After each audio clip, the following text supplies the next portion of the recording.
De repente entrou minha secretária e falou, tem um tal de Peter Drucker no telefone.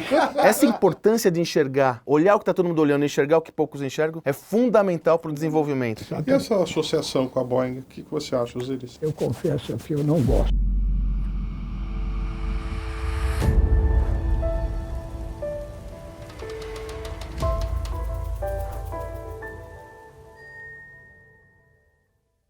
Nós vamos aproveitar toda a experiência do Dr. Osiris e nós temos nessa lógica uma visão muito orientada ao principal pensador da administração moderna, Peter Drucker, né, Salib? Como o senhor conheceu Peter Drucker, Dr. Osiris? Eu, na época, era presidente da Embraer. De repente entrou minha secretária na sala e falou, tem um tal de Peter Drucker no telefone e quer falar com o senhor. Eu falei, eu vou atender o tal de Peter Drucker.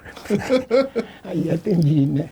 Porque eu fui convidado pelo presidente da China para fazer um projeto para a China, que a China domine o mercado ocidental. Quer dizer, foi uma visão mesmo extraordinária de futuro, né? Que ano era isso, Dr. Osiris? Fim de 1988. Quando a China não era nada. Não era nada. Aí eu fiquei pensando, bom, e eu com isso, né?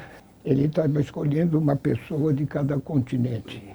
Ele tinha lido muito meu respeito nas revistas aeronáuticas, tudo isso, e me disse, bom, você está num país como o Brasil, num estágio razoavelmente igual ao da China, e eu gostaria que o senhor participasse desse grupo, fosse o representante da América do Sul. Aí, evidentemente, o Peter Drucker, que eu conhecia razoavelmente, o prestígio dele, como já estava formando essa imagem de pai da administração, essa coisa toda. Aceitei imediatamente, né?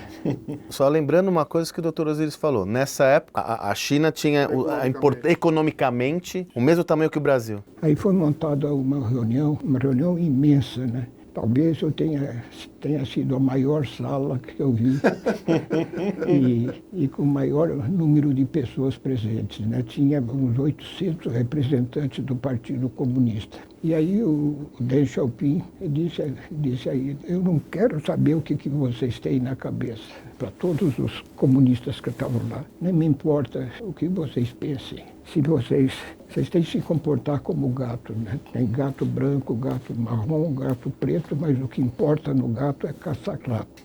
E nós estamos aqui para caçar rato. Mas ele fez uma palestra extraordinária sobre a visão dele de futuro do mundo, né? Ele, em últimas palavras, ele dizia que o mundo estava ficando cada vez menor.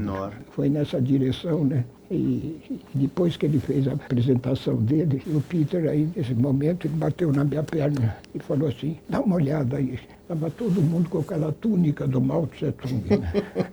Aí ele falou, veja aí, eles usam esse paletó aí de 4 botões. Imagine se nós convencemos esses caras a botar um 5º botão. Aí a gente faz uma fábrica de botões aqui na China. Tudo que a China é hoje. Agora, uma coisa bastante curiosa é que ele sempre acentuava que o negócio do futuro não seria engenharia. O negócio do futuro seria marketing. Marketing global, fazer produtos em todos os lugares e ter produtos vendidos em todos os lugares. E que eu estava envergonhado com o sistema de comunicações no Brasil. O Brasil tinha 150 milhões de habitantes, como o Peter Drucker tinha dito. E nós tínhamos 2 milhões de telefones. Aí eu falei para o Halber, que era o secretário de comunicações, falei, Halber, vamos fazer um programa para que cada brasileiro tenha um telefone. Aí o Halber, mas como? Eu falei, bom, nós temos que buscar uma tecnologia que permita isso. O senhor já ouviu falar de telefone celular? Tudo está indicando que o telefone celular vai crescer um bocado. O senhor topa fazer o telefone celular pelo setor privado? Ele me perguntou. Eu falei, mas espera aí, isso não é monopólio da União? Aí ele abriu a Constituição e mostrou para mim, estava escrito que o monopólio seria da União Federal, exceto os serviços restritos. Ele falou, o senhor topa considerar o telefone celular como restrito? Eu falei, claro, não tem nenhum, né? E logo em seguida, o pessoal da Telebrás e da Embratel fizeram um processo contra mim de ter praticado uma medida não constitucional. Uma quebra de monopólio. Resultado, quando eu fui sucedido, eu não fiquei muito tempo no governo, mas fui sucedido pelo Sérgio Mota. O Sérgio fez um trabalho espetacular, né? Mas o fato é que a mudança de tecnologia encontrou uma solução que você não podia fazer como nós temos hoje. Parece que nós temos 270 milhões de telefones. Mais telefone do que a população. Osiris, o que você aprendeu com o Drucker? Quais são os principais ensinamentos que ele deu para você, Osiris? Foi muita coisa, viu? Naquela época não se tinha computador, nada disso. Acesso à informação, né, doutor? Não tinha, mas de qualquer maneira ele se mostrou um inovador extraordinário, né? E aí tem uma coisa, eu me recordo que uma das falas prediletas, nós temos, inclusive citamos no livro de Peter Drucker, é que se você quer fazer o futuro, invente. Eu não tenho como não pensar nesse modelo e pensar lá quando o senhor anteveu a indústria de aviação no Brasil. O Dr. Osiris entrou, por isso talvez o Drucker tinha tanta essa afinidade, porque o Dr. Osiris que inventou um negócio que não existia aqui, né? Quer dizer, essa importância de enxergar, olhar o que está todo mundo olhando e enxergar o que poucos enxergam, é fundamental para o desenvolvimento, né? Fundamental. A ideia de fazer uma aviação regional mundial que não existia, né? Eu estava fazendo um relatório sobre segurança de voo no Brasil. Tinha havido alguns acidentes pouco mal explicados e havia uma síndrome nacional de que não era seguro voar no Brasil, né? As tripulações dos nossos aviões eram tripulados por italianos, por ingleses, franceses, americanos.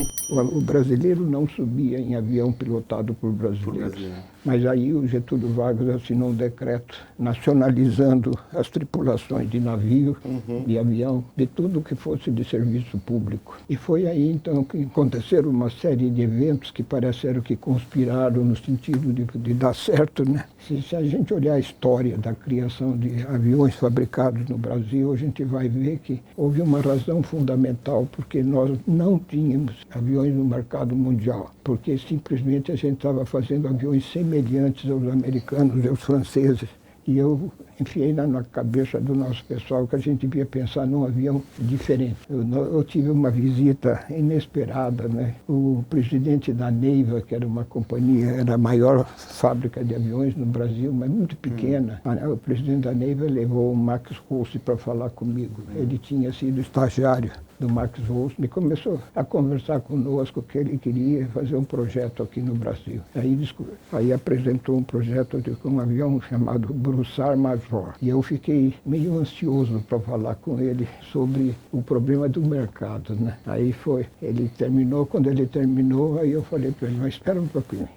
Como é que você vai colocar esse avião? Quem vai comprar e usar esse avião? Aí comecei a explicar para ele a estrutura do mercado regional. Eu acho que a gente devia não fazer esse Broussard Major. De 400 cidades atendidas pelo transporte aéreo, só tinha 45 cidades atendidas em 1965. Né? Nos Estados Unidos, 2.400 cidades deixaram de ter transporte aéreo. Eu falei, está aí esse mercado aberto. Aí falei para o pessoal, vamos ocupar esse mercado nós. Aí quando eu falei isso para o Max Rossi, né, ficou com o olho redondo, ele falou, para esse projeto eu venho para o Brasil. Né? E nós precisávamos de um pouco de ajuda, de know-how externo, coisa desse. E o Max veio, ficou 3 anos conosco, ajudou bastante, né? E nós fizemos o Bandeirante, né? E foi uma surpresa nos Estados Unidos, quando o Bandeirante chegou nos Estados Unidos, os americanos disseram, puxa vida, eles tinham perdido o transporte aéreo na cidade deles, vem o Brasil aqui traz uma solução para isso. Então o Bandeirante foi um enorme sucesso nos Estados Unidos. E essa associação com a Boeing, o que você acha, Osiris? Bom, recebi uma carta do presidente da Boeing propondo a Boeing comprar a Embraer. Né? Do meu ponto de vista pessoal, de ter criado a Embraer, eu confesso que eu não gosto. Seu filho. Seu filho sendo vendido não é bom, né? Sim. Mas a gente tem que olhar o contorno, Sim, né? a evolução dele, né? E olhando o contorno, nós dissemos, nada melhor do que nos associarmos à Boeing. Eu sabia que, do ponto de vista de defesa, nós jamais poderíamos fazer, porque o governo do Brasil jamais permitiria que a gente vendesse a parte da defesa. E foi aí que ficou acertado que a Embraer venderia parte do mercado comercial para a Boeing e fariam os aviões que fossem necessários em função da evolução do mercado. Osiris, hoje se fala em mudança constante, né, com essa chuva de tecnologia que está acontecendo e as empresas sentindo que precisam mudar. O que não muda hoje? O que não deve se mudar numa empresa hoje, Osiris? Que não muda, né? Bom, é claro que não muda as pessoas, né? Elas não mudam. Não mudam certos conceitos, por exemplo. Um deles muito importante é o relacionamento. Há um trabalho feito por Harvard que eles pegaram em 1930, imagine, uma seleção de 200 pessoas para acompanhar a vida dessas pessoas, para ver o que mudaria. E eles fizeram um relatório parcial agora do acompanhamento, mas agora, de 1930 até agora, quer dizer, quase 100 anos. Quase 100 anos, eles chegaram à conclusão que o item mais importante do sucesso das pessoas que foram selecionadas é a capacidade de se relacionar. Puxa vida. Incrível, né, Salib? Um privilégio tê-lo conosco. Parte da história do mundo, do Brasil, né? Hoje só essa introdução da China, né, Salib, é incrível. Muito obrigado, Turizão. Sempre uma honra e um privilégio estar consigo. Verdade. Já tendo a amizade dele por mais de 30 anos, através do Peter Drucker, é uma das coisas que eu tenho com o maior carinho na minha carreira. Muito obrigado, Osiris. Lhe convido a continuar conosco, acesse os outros vídeos, os outros talk shows e consulte o livro, porque nosso principal objetivo é a transformação, né, Salib? Com certeza. Valeu!